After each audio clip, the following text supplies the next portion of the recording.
Admiral Kethavar Zorian stood before the massive viewing screen in his command center and watched the stars move slowly past his flagship. He had done this same thing many times before in his 40 years of military service.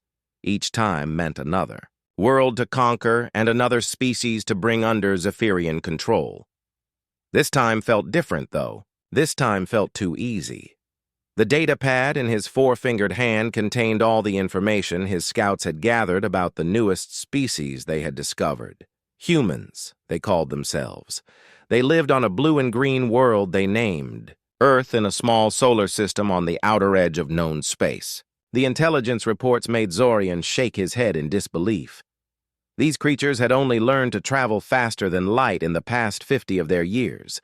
They had crude weapons and simple technology. Their ships looked like metal boxes, with engines attached to them. Zorian had conquered 6 different species in his long career. Each one had put up some kind of fight. The crystalline beings of Theta Prime had used energy weapons that could cut through Zephyrian armor. The insect people of Hive World 7 had overwhelming numbers and could reproduce new soldiers in days. The mechanical race from the Omega system had shields that took weeks to break through. But humans seemed to have nothing special about them, at all. He walked across the bridge to where his intelligence officer was working at her station. Sub-Commander Yethara looked up when he approached. Her large black eyes reflected the blue light from her screens. "Tell me about their military." "Again," Zorian said. Yethara touched her controls and new images appeared on her screen. "They divide their forces into different groups based on the regions of their planet. They call them countries or nations. These groups often fight against each other instead of working together. Their weapons are mostly chemical explosives and metal projectiles. Very primitive." Zorian nodded. "What about their battle tactics?" "Strange," Yethara said. She pulled up video footage that their spy drones had recorded. "They seem to fight with emotion rather than logic. Look at this recording from one of their recent conflicts." The screen showed human soldiers in a desert environment. They were being attacked by other humans with better weapons and more numbers. Instead of retreating like any logical species would do, the soldiers kept fighting even when they were clearly going to lose. Some of them continued to shoot their weapons even after they had been wounded. Others ran toward the enemy instead of away from them. "They don't fight to win," Yethara continued. "They fight for ideas, honor, freedom, protecting their friends. Our experts cannot understand why they would risk death for such abstract concepts." Zorian studied the images carefully. In his experience, species fought for 3 reasons. They fought to survive when attacked. They fought to gain resources they needed. They fought to establish dominance over territory. These humans seemed to fight for none of these logical reasons. They fought for things that could not be touched or measured. "How many ships do they have?" he asked. "Their entire space fleet consists of about 30 combat vessels. Most are small patrol craft. They have maybe 5 ships that could be considered warships by our standards." Zorian almost laughed. His own fleet contained 200 ships of various sizes. His flagship alone could probably destroy half of the human fleet by itself.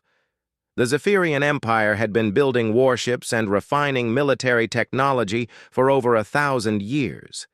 These humans were barely out of their home system. He moved to the communications station where his aide was waiting. "Have you prepared the surrender demand?" Zorian asked. "Yes, Admiral. The standard message has been translated into their primary languages. Should I transmit it now?" "Not yet," Zorian said. He wanted to study these humans a bit more first. Something about them bothered him, though he could not identify what it was. He returned to his personal quarters and spent the next several hours reading through every piece of intelligence they had gathered. The humans had a strange history full of conflicts among their own species. They had fought wars over territory, resources, religion, and political systems. Some of their wars had lasted for years or even decades. What struck Zorian as most unusual was how often the side with fewer numbers or worse weapons had won these conflicts. There was a pattern in their military history that made no sense to him. Time after time, human forces that should have been easily defeated had somehow found ways to win. They used tactics that seemed random and unpredictable. They fought in ways that ignored traditional military logic. They made decisions that appeared to be based on emotion rather than strategy. Zorian had studied military history from dozens of different species. War was always about the same basic principles. Superior numbers usually won. Better technology usually won. Better strategic position usually won. Humans seemed to ignore all of these rules and somehow still achieved victory. He closed the data, files, and prepared for sleep. Tomorrow he would begin the conquest of Earth. He estimated it would take no more than a few days. The humans would see his massive fleet and understand that resistance was impossible. They would surrender like every other species had done when faced with overwhelming Zephyrian power. As he lay in his sleeping alcove, Zorian thought about his long career. 40 years of victories had taught him that war was predictable. Species behaved in logical ways when faced with superior force. They calculated their chances of survival and made rational decisions.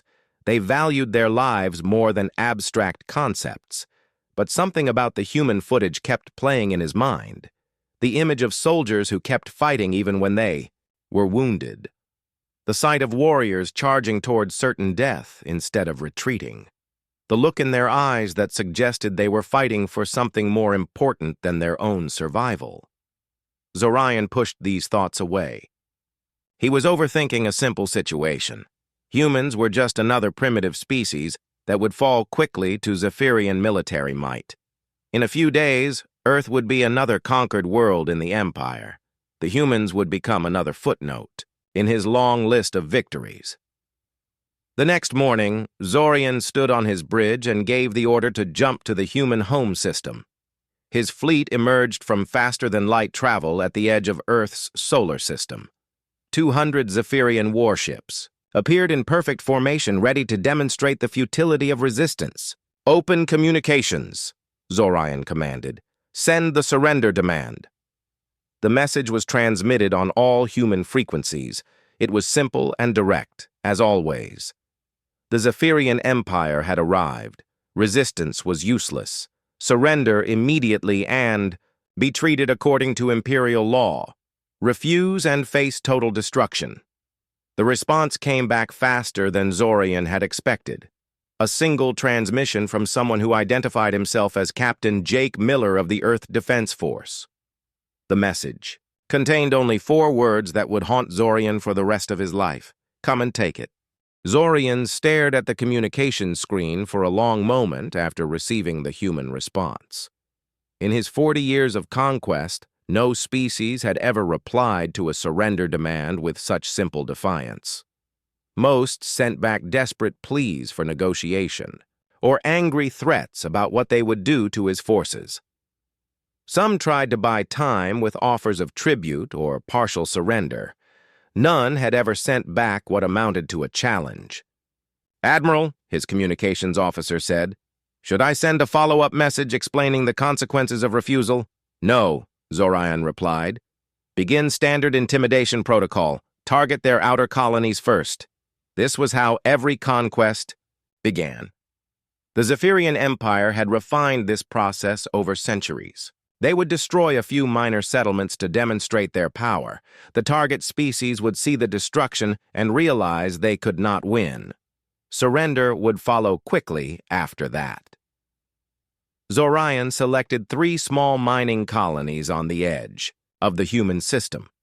His long-range sensors showed they had minimal defenses and small populations, perfect targets to make his point without wasting too much ammunition. The first attack went exactly as planned.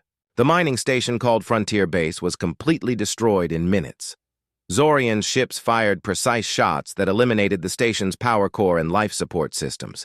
Anyone who survived the initial blast would have only hours of air left in emergency shelters. But something unexpected happened after the attack. Instead of the panicked evacuation messages Zorian expected to intercept, he heard calm, organized communications between human ships. They were not fleeing in terror. They were moving toward the remaining colonies to help with evacuations. "Sir," his intelligence officer reported, "the humans are sending civilian ships to rescue survivors from the outer settlements. They're moving directly into our attack zones." Zorian watched the tactical display with growing confusion. The human rescue ships were old cargo vessels and passenger transports with no weapons or armor. They should be running away from his fleet, not flying toward it. Yet dozens of these ships were racing to help their fellow humans escape. The second attack targeted a research outpost called Science Station Beta. This time, Zorian's sensors detected something strange before his ships even opened fire. The station was broadcasting continuously on all frequencies, sending out scientific data to other human facilities. They were not trying to save the research for themselves. They were making sure other humans could continue their work, even if the station was destroyed. When Zorian's weapons hit the station, the humans there did something he had never seen before. Instead of surrendering or begging for mercy, they sent out a final transmission thanking the rescue ships for coming to help and wishing them safe travels home. These people were about to die, and they spent their last moments worrying about others. The third target was a small farming colony called Green Valley. This attack disturbed Zorian the most. The colony had no military value at all. It grew food for other human settlements and had a population of mostly families with children. When his ships approached, the colonists did not even try to fight back. They had no weapons that could threaten a Zephyrian warship.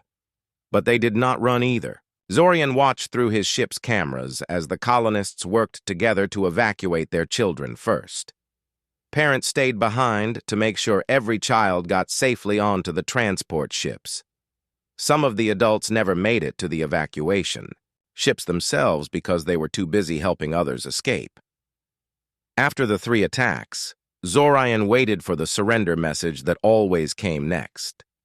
He expected Earth's government to contact him within hours, offering to negotiate terms. Instead, he received something completely different. The humans began moving their military forces into defensive positions around their more important worlds. They were not preparing to surrender. They were preparing to fight. Even worse, they were moving civilian ships away from the combat zones in organized convoys protected by their small fleet. "Admiral," his tactical officer reported, "the humans are evacuating non-combatants from potential battlefields. But they're not sending them out of the system. They're moving them to protected areas behind their military lines." This made no sense to Zorian. Civilized species evacuated their civilians to neutral space during wartime. They sent them as far away from the fighting as possible. These humans were keeping their families close, as if they thought their tiny military could actually protect them from the Zephyrian Empire. Zorian decided to test human resolve with a real battle. He chose their mining world called Alpha 7 as his target. The planet had moderate defenses and a mixed population of workers and support staff.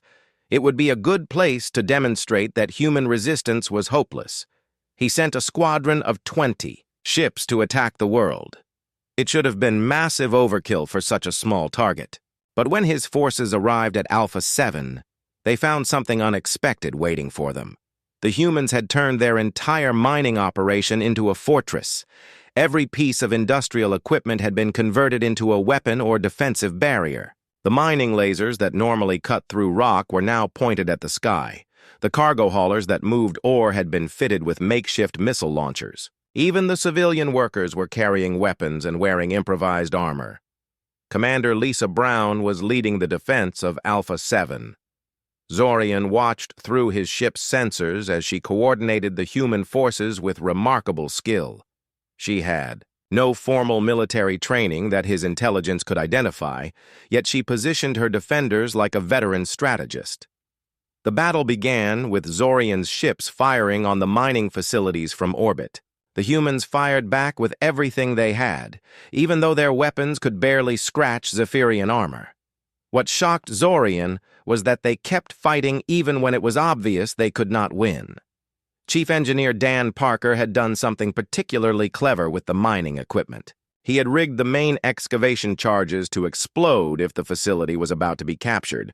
But he did not just plant random explosives. He had calculated exactly how much force would be needed to collapse specific tunnels and caverns to trap any invading soldiers underground. Medic Kate Wilson was treating wounded defenders in a makeshift hospital set up in one of the mining shafts. What disturbed Zorian was that she was also treating captured Zephyrian soldiers with the same care she gave to humans. She was risking her own life to provide medical aid to enemies who had come to destroy her world. The fighting lasted for 18 hours, much longer than Zorian had expected for such a small engagement. When his forces finally overwhelmed the human defenses, they found that Dan Parker had activated his trap. The main mining complex exploded just as Zephyrian soldiers were entering it. The explosion was enormous. It destroyed not only the mining facilities, but also damaged several of Zorian's ships that were providing close support. The humans had not just fought to defend their world, they had made sure that capturing it would cost him dearly. Worse yet, the explosion had been timed perfectly to cause maximum damage to his forces, while allowing most of the human civilians to escape through evacuation tunnels that led to hidden transport ships. The humans had planned not just to fight, but to deny him the resources he came to capture while saving as many of their people as possible. As Zorian studied the aftermath of the battle, he realized something that made him deeply uncomfortable. The humans had lost the fight, but they had also won something important.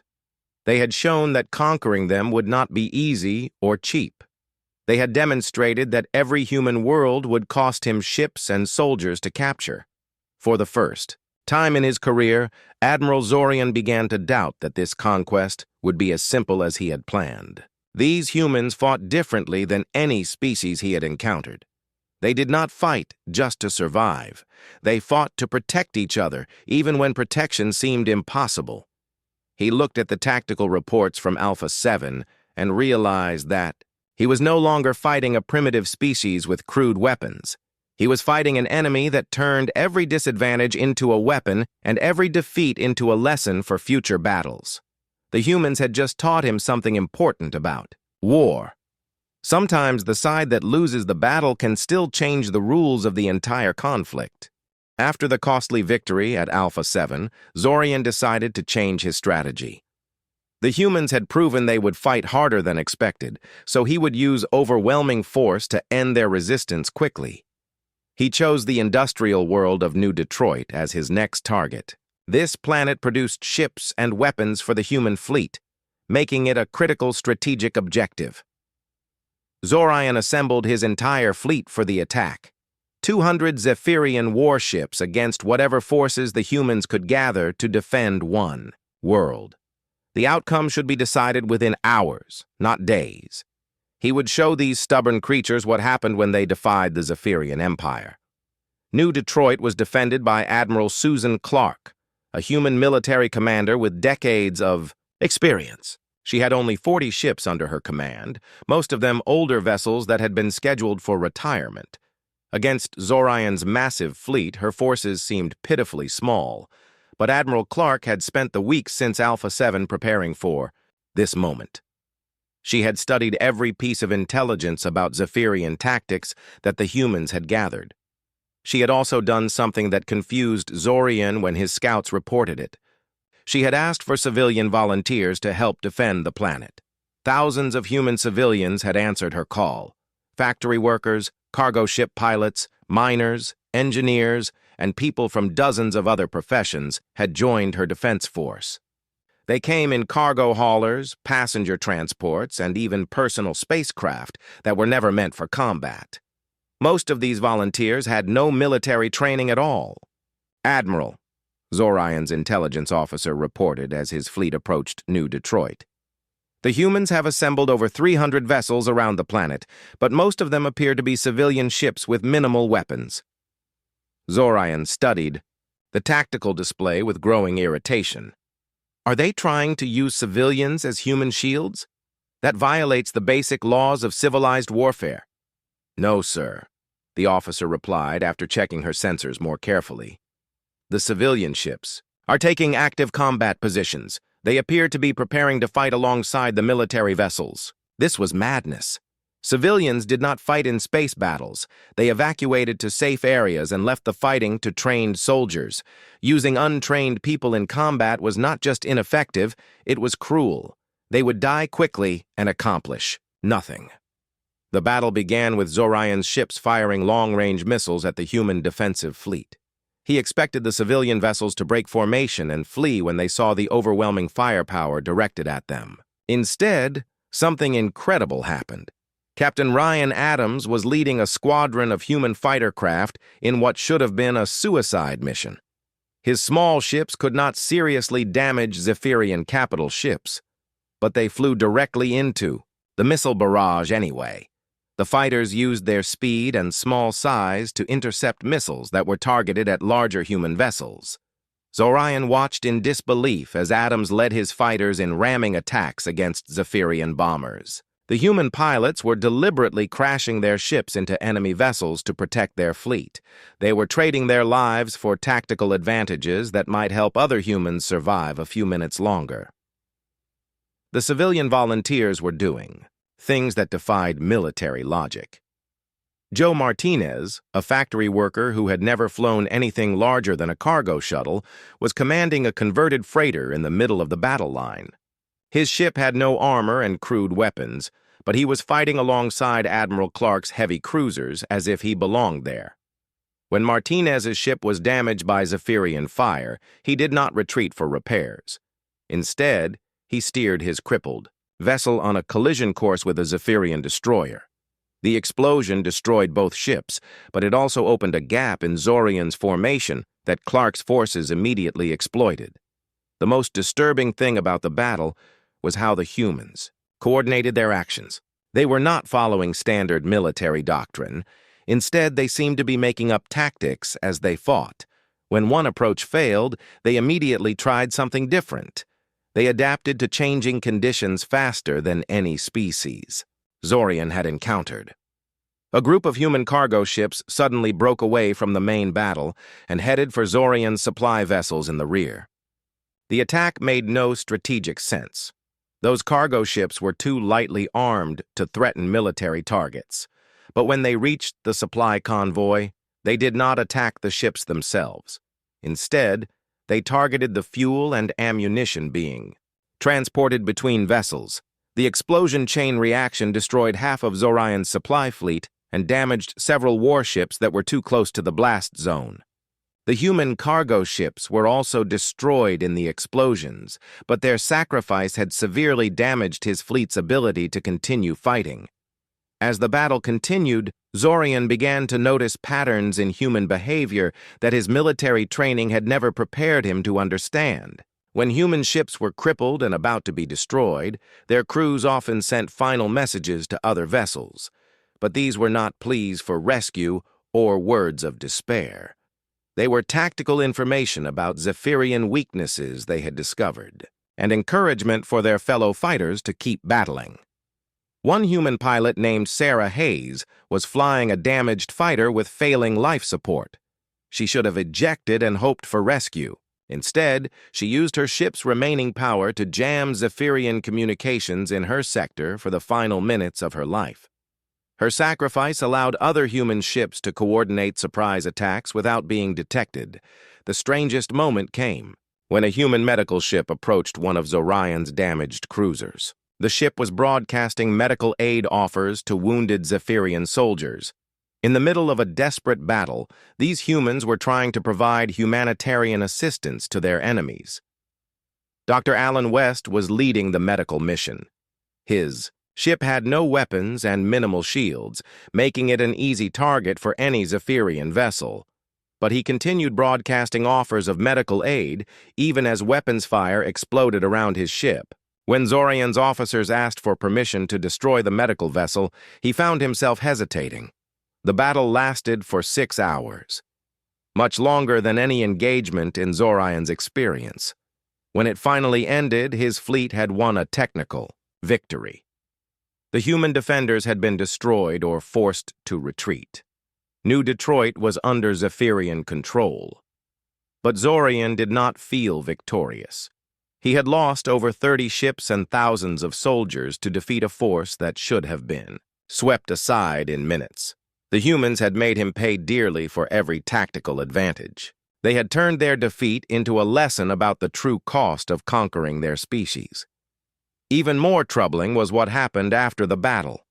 As Zephyrian ships moved to secure the planet, they found that the humans had sabotaged most of the industrial facilities.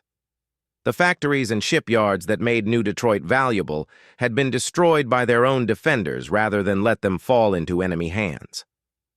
The surviving human workers had been evacuated through underground tunnels that connected to hidden spaceports. The planet was conquered, but it was also empty of both people and resources. Zorian had won nothing but a barren world that would take months to rebuild.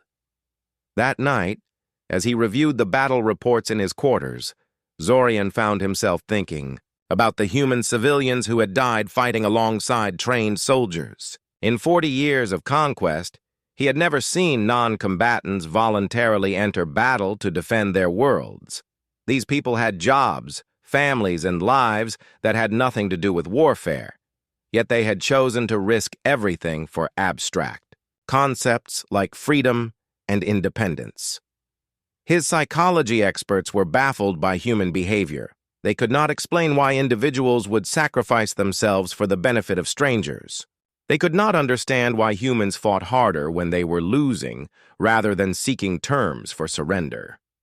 For the first time in his career, Admiral Zorian began to wonder if he truly understood what war meant. He had always thought it was about strategy, technology, and superior force.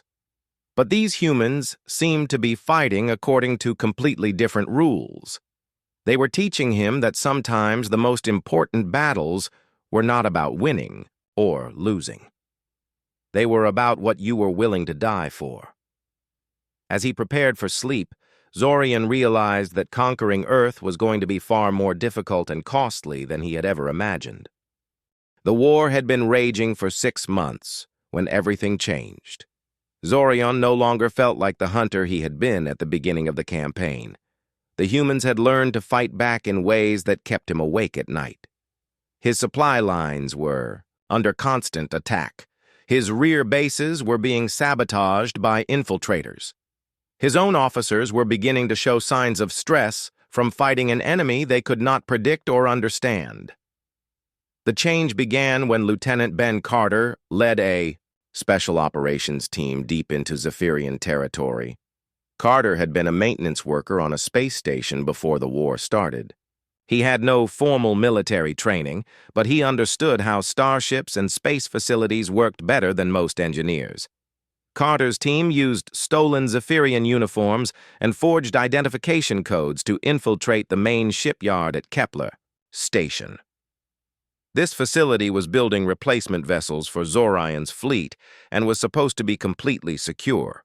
But Carter had studied the construction schedules and knew exactly when shift changes occurred and where security was weakest. Infiltration took 3 days. Carter's team moved through the shipyard like maintenance workers, planting explosives in critical locations while avoiding security patrols. They targeted the main construction bays, the materials storage areas, and the command centers that controlled the automated assembly systems. When the explosives detonated, they destroyed not just the ships under construction, but the entire facility's ability to build new vessels. The explosion was visible from 3 star systems away. Zorian lost 6 months of ship production and the most advanced construction facility in the sector. But the attack did more than destroy equipment. It proved that humans could strike anywhere, anytime. No Zephyrian base was truly safe from infiltration. Carter's team had studied Zephyrian procedures so carefully that they had moved through the facility like they belonged there. Captain Maria. Lopez was leading guerrilla fighters on worlds that Zorian thought he had completely conquered. These were planets where organized resistance had been crushed weeks or months earlier. But Lopez had shown the surviving humans how to fight a different kind of war. Her fighters did not try to recapture territory or engage Zephyrian forces directly. Instead, they targeted infrastructure and supply systems. They sabotaged power, plants, destroyed communication networks, and attacked supply convoys. They made it impossible for Zorian's forces to maintain control without constant vigilance. The most effective attacks came from people who appeared to be cooperating with the occupation. Human workers in Zephyrian facilities would sabotage equipment from the inside. Human translators would provide false information that led to tactical mistakes. Human civilians would report false intelligence about resistance activities while hiding real guerrilla operations. Lopez had created a network of resistance cells that operated independently but shared information through coded messages. When one cell was discovered and eliminated, the others continued fighting without interruption. The network was designed to survive the loss of any individual group or leader. Dr. Alan West had developed something that terrified Zorian more than any weapon. Working in secret laboratories hidden on remote worlds, West had created biological agents specifically designed to target Zephyrian physiology. These were not crude poisons or diseases. They were precisely engineered compounds that could disable Zephyrian nervous systems without killing them. The biological weapons appeared first as mysterious illnesses that affected Zephyrian soldiers on occupied worlds. The symptoms were subtle at first. Slight dizziness, mild confusion, reduced reaction times. But the effects accumulated over time until affected soldiers became unable to perform their duties effectively. West's weapons were designed to be humane, by human standards, but devastating to military effectiveness. Affected Zephyrians did not die, but they could not fight. They had to be evacuated for medical treatment, reducing Zorian's available forces without creating the martyrs that executions would have produced. The turning point came when Major Sam Turner led an assault on Zorian's own flagship. The attack was impossible by every standard of military logic. The flagship was protected by escort vessels, defensive systems, and layers of security that should have made infiltration unthinkable. But Turner had spent months studying Zephyrian, patrol patterns, and ship movements. He had identified a brief window when the flagship would be separated from its escorts during a routine supply transfer. His attack team used captured Zephyrian shuttles to approach the massive vessel during the confusion of the transfer operation. The assault team fought their way through the ship's corridors with desperate determination. They were not trying to capture or destroy the flagship. They had a different objective that Zorian did not understand until it was too late. Turner's team was gathering intelligence. They were studying Zephyrian technology, tactics, and command procedures from inside, the most secure vessel in the fleet. They planted listening devices in critical locations and copied strategic databases before fighting their way back to their shuttles. The attack failed in the sense that Turner's team was eventually driven off with heavy casualties. But it succeeded, in ways that chilled Zorian to his core. The humans had proven they could reach him anywhere. They had demonstrated that no Zephyrian position was beyond their reach. Worse yet, they had gathered the intelligence they came for. Turner's sacrifice had provided human forces with detailed information about Zephyrian capabilities and weaknesses. The data he collected would make every future battle more dangerous for Zorian's forces. The psychological impact of the attack was even more damaging than the intelligence loss. Zorian's officers began to question their own security procedures. If humans could infiltrate the flagship itself, what other surprises might they encounter? The confidence that had carried the Zephyrian fleet through 40 years of conquest was cracking under the stress of fighting an unpredictable enemy. Zorian found himself having nightmares about human soldiers who continued fighting after suffering wounds that should have been fatal. He dreamed about civilians who chose to die, rather than surrender their freedom. He woke up thinking about enemy pilots who deliberately crashed their ships to protect their comrades. His medical staff reported that he was showing signs of combat stress. His appetite had decreased, his sleep patterns were irregular. He was experiencing mood swings and difficulty concentrating on tactical problems. The symptoms were classic indicators of psychological trauma, but Zorian had never experienced them before in 40 years of warfare. The final shock came when General Nick Foster began coordinating a massive human counteroffensive. Foster had been gathering scattered human forces from across their territory and organizing them into a unified command structure. He had studied every battle Zorian had fought and identified patterns in Zephyrian tactics. Foster's counterattack began simultaneously. On 12 different fronts, human forces struck at supply bases, communication centers, and isolated Zephyrian garrisons with coordinated precision. They used the intelligence gathered by Turner's team to target specific weaknesses in Zephyrian defenses. The attacks were not random acts of desperation. They were part of a carefully planned campaign designed to disrupt Zorian's ability to maintain his occupation forces. Foster had identified the critical points that held the Zephyrian invasion together and struck at all of them at once. For the first time in his career, Zorian found himself reacting to enemy moves instead of dictating the course of battle. He was forced to divide his fleet to respond to multiple threats simultaneously.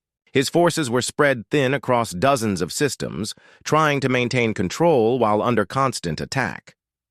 The humans had learned from every defeat they had suffered. They had adapted their tactics to exploit Zephyrian weaknesses. They had turned their initial disadvantages into strategic advantages through innovation and determination. As reports of successful human attacks flooded into his command center, Zorian realized that something fundamental had changed in the war. He was no longer fighting to conquer Earth. He was fighting to avoid losing everything he had already captured. The hunter had become the hunted, and Admiral Zorian was learning what it felt like to be afraid. Zorian stood before the navigation display in his command center and stared at the blue and green world that had caused him so much trouble. Earth hung in space before his fleet like a challenge he could no longer ignore. After 8 months of fighting, he had decided to end this war with one final assault on the human homeworld. If he could capture Earth, the remaining human forces would have to surrender. His fleet had been reduced to 90 ships from the 200 he had started with. Many of his best officers were dead or wounded. His soldiers were exhausted from months of fighting an enemy that refused to follow the rules of civilized warfare. But Zorian still believed that overwhelming force applied to the right target could break human resistance once and for all. Captain Tony Mitchell was coordinating Earth's orbital defenses from the command station that humans had built in their planet's upper atmosphere. Mitchell had been a cargo pilot before the war began, but 8 months of combat had turned him into one of Earth's most experienced military commanders. The defenses around Earth were unlike anything Zorian had encountered on other human worlds. Every piece of space debris had been turned into a weapon. Old satellites had been converted into mines. Defunct space stations had been rigged with explosives. Even civilian spacecraft had been positioned as obstacles to disrupt attacking formations. Colonel Sarah Hayes was leading the ground defense of Earth's major cities. She had learned from every previous battle in the war and applied those lessons to protecting humanity's homeworld. Her forces were positioned in underground bunkers and hidden installations that could continue fighting even if the surface was completely destroyed. Pilot Jack Stone was flying one of the new fighter designs that humans had developed during the war. These ships were built from salvaged Zephyrian technology and human innovation. They were faster and more maneuverable than anything in Zorian's fleet. But they were also designed with human psychology in mind. Stone's fighter could be operated by a single pilot, but it performed better when multiple crew members worked together. The ship's controls were designed to encourage cooperation and communication between its operators. Even the weapons systems required coordinated action to achieve maximum effectiveness. The final battle began at dawn on Earth's primary continent. Zorian's fleet attacked from multiple directions simultaneously, hoping to overwhelm the defenders with sheer numbers. His ships fired everything they had at the orbital defense platforms, while assault shuttles headed for the planet's surface. But The humans had prepared surprises that Zorian could never have anticipated. As his ships closed in on their targets, they encountered defensive systems that seemed to violate the laws of physics, energy weapons that changed frequency in mid-flight.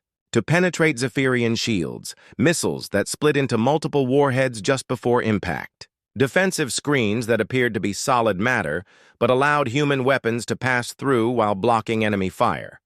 Tony Mitchell was coordinating these impossible defenses with calm efficiency. He had spent months studying captured Zephyrian technology and had learned to use their own innovations against them.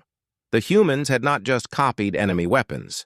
They had improved them and adapted them to work with human tactical doctrine. The space battle raged for hours, with neither side gaining a decisive advantage. Zorian's ships were more powerful individually, but the human defenders fought with a coordination that seemed almost telepathic. They anticipated his moves and countered his tactics before he could fully implement them. Jack Stone was leading a squadron of fighters in attacks against Zorian's capital ships. His pilots flew in, formations that defied military logic, weaving between enemy vessels with impossible precision. They were not just trying to inflict damage. They were gathering intelligence about Zephyrian weaknesses and sharing that information with other human forces in real time. When Stone's fighter was damaged by enemy fire, he did something that shocked Zorian's tactical officers. Instead of retreating for repairs, he began a ramming attack against Zorian's flagship. But this was not a simple suicide run. Stone had calculated the exact angle and velocity needed to disable the ship's main weapons without destroying it completely. The impact crippled Zorian's flagship and sent it spinning out of control. But it also did something more important. Stone's sacrifice opened a gap in the Zephyrian formation that allowed other human forces to strike at critical targets. His death saved hundreds of other human lives and changed the course of the entire battle. On the planet's surface, Sarah, Hayes was coordinating a defense that turned every human city into a fortress. Her soldiers were not just fighting for territory, they were fighting for their families, their homes, and their future as a free species. This motivation gave them strength that Zorian's forces could not match. The ground fighting was unlike anything in Zorian's experience. Human civilians fought alongside trained soldiers without distinction. Children too young to carry weapons served as messengers and spotters. Elderly people who could barely walk operated communication equipment and provided intelligence about enemy movements. Hayes had organized her forces so that losing any single position would not collapse the entire defense. Every building, every street, every room was prepared to continue fighting independently. The humans had learned that survival depended on never giving up, no matter how hopeless the situation appeared. As the battle continued, Zorian began to understand something that changed his entire perception of warfare. The humans were not fighting to win in any traditional sense. They were fighting to ensure that conquering them would cost more than any victory could be worth. They were making themselves too expensive to defeat. Every Zephyrian success came at a price that exceeded its value. Every human position captured required resources that could not be replaced. Every human fighter killed took multiple Zephyrian soldiers with them. The humans were turning their own defeat into a strategic victory by making it prohibitively costly. The end came when Zorian's flagship, crippled by Stone's attack, began losing life support. His escort vessels moved to rescue him, but they found themselves surrounded by human ships that had appeared from hidden positions throughout the system. Admiral Clark was leading this final assault with forces that Zorian had thought were already destroyed. Clark's ships did not attempt to destroy the Zephyrian vessels. Instead, they transmitted an offer that stunned Zorian into silence. The humans were offering medical aid to wounded Zephyrian soldiers. They were proposing prisoner exchanges and humanitarian assistance. In the middle of a desperate battle, they were trying to save enemy lives. This act of mercy toward a defeated foe broke something fundamental in Zorian's understanding of warfare. He had spent his entire career believing that war was about domination and submission. The strongest survived and the weak were eliminated. But these humans had shown him something different. They had demonstrated that true strength came from protecting others rather than destroying enemies. They had proven that the most important victories were moral rather than tactical. They had taught him that some things were more valuable than winning. From his damaged flagship, Zorion sent a message to his remaining forces ordering them to stand down. The war was over, but not because one side had defeated the other. It was over because he had finally learned what the humans had been trying to teach him from the beginning. In a human prisoner facility that provided better medical care than most Zephyrian military hospitals, Zorion wrote his final report about the war. He detailed every tactical innovation the humans had used and every strategic lesson they had taught him. But the most important part of his report was a single paragraph that summarized everything he had learned. He wrote that the Zephyrian Empire would need to completely revise its understanding of warfare, because they had encountered a species that fought for principles rather than territory. The humans had shown that military superiority meant nothing against an enemy that valued freedom, more than life itself. They had proven that the most dangerous opponents were not those who fought to conquer, but those who fought to protect what they loved. His final entry in the war log was a confession that would haunt military academies throughout the Zephyrian Empire for generations. Admiral Zorion admitted that he had learned more about the true nature of war from losing to humans than he had from 40 years of victory against other species. The humans had taught him that war was not about weapons or tactics or superior numbers. It was about what you were willing to sacrifice for others. And in that kind of war, the side that cared more would always find a way to win.